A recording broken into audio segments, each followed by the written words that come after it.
Okay, day 78, minus 78. I'm heading towards the gate. Not really, I'm still here. Yeah, so it's beautiful out. It's super pretty. It's gorgeous and sunny. And I'm inside wearing pants. And I don't know how I feel about that. Every cell in my body is just crying to be outside in short shorts. It's all I can think about. And I spend most of my day looking through TikTok, looking at ads for shorts. But it's too soon. It's March. I'm gonna look like a fool running around in short shorts in March. So I'm reining it in.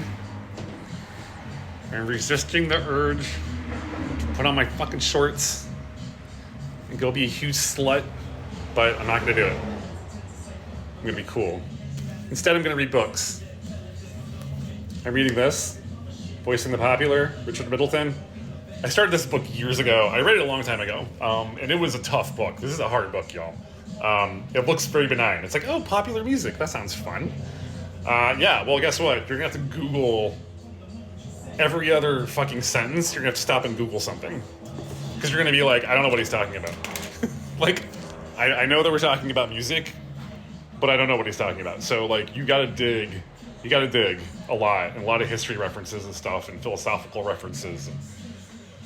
It's tough. It's a dense book. I mean, it goes like this. It'll connect some random treaty or some sort of law that passed in like the 1800s in England, some sort of like Salt Act, the Salt Act of 1832, or something. And then we're talking about why it was so important that Elvis had a microphone. And that's the book. And you're like, oh, that actually connects. And it's crazy. But, like, you've got to sit there and figure it out. So it's a little tough, but I do love this book. But, again, this is, like, my second time making it pass through it. And it is a slog. Like, it is a slow go. It is a slow go. Because I really got to, like, stop a lot and be like, Google, what is the charter? What is charterism? Like, I don't know. Like, it's crazy. So that's a really fun book. And the other one I'm going to read is The Money Saving Gardener. This is a really great book by a content creator on Instagram and probably other platforms, but Anya Lattenbeck. And it's really great, like, old school stuff. It's like your old Polish grandma, So lots of great, like, low tech, it's almost permaculture. It's basically permaculture, I guess. So these are the two books I'm working on. Otherwise, yeah, today's leg day, which is my best day. It's the one I always feel the most accomplished. I always walk away from leg day being like, I'm such a badass. Every other day, I'm like, I'm such a pussy. But leg day, feeling good. What else? Yeah. The TikTok thing, whatever. I'm over the TikTok thing. I was being a little melodramatic about it, but it's just silly. Like, it's just unnecessary. Like, all of our data is already in America. It's already being held and monitored by an American company. It's like, hi, Oracle. Like, we're being watched right now by Americans. So I don't know why we're worried about the Chinese government when literally every other platform is constantly stealing our data and giving it to the government. Yeah, let's ban this one thing. And I think the outrageous part about it, y'all, is not that they're trying to ban TikTok. The outrageous part is that they all got together and agreed to do it. Like, these people who can't agree on anything and who don't do anything that people want, all the stuff that we want never happens, right? We don't get universal health care. We don't get gun control. We don't have freedom of choice for women. We don't have health care. Like, what we do, yeah, kind of, right? So they don't do any of that. They won't do any of that. And even when they do, it's like a squeak. It's like 20% of them will show up to even bother to vote for it, right? But all of a sudden, this fucking social media platform is like this big enough of a deal that 80% of the fucking government got together and decided we need to do something about it, which is just that we already did something about it a year ago that solved the problem we were complaining about, but now we're going to just go ahead and do another thing for reasons.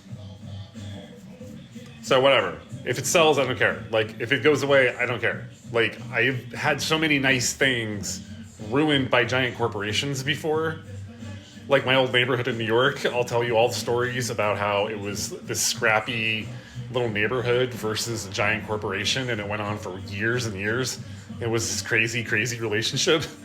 Like, I'll tell you all about that. So I've dealt with this issue before of like there being a really cool, awesome thing and culture building and like organic, beautiful culture growing somewhere, and then a corporation comes along and is like, ooh, money, ooh. They just fucking ruin it. So like it's what happens. It's what these money bros do. They just ruin it. They literally do nothing else but ruin it, and then somehow they walk away with more money than everybody else. So that's the issue. It's not that we're losing TikTok or that TikTok's under threat. It's like, it's just a platform. It's just a social platform. It's okay. You know what I mean? There'll be others. There's been others. There will be more. There will be some new format that'll be totally different that we didn't even think of.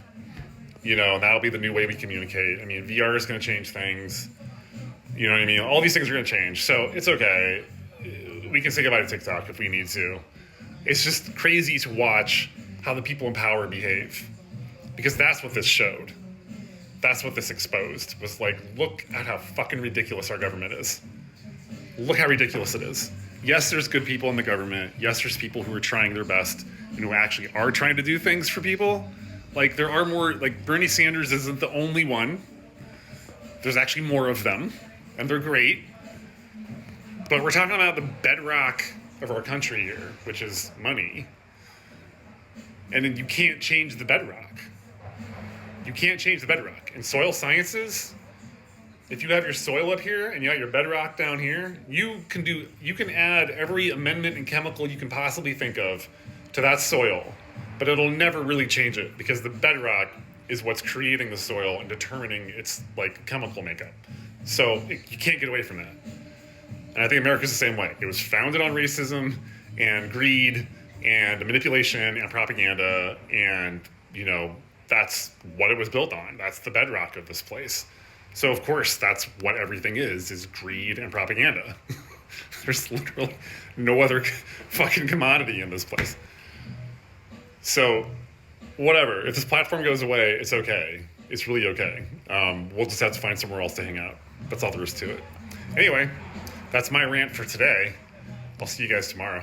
Bye.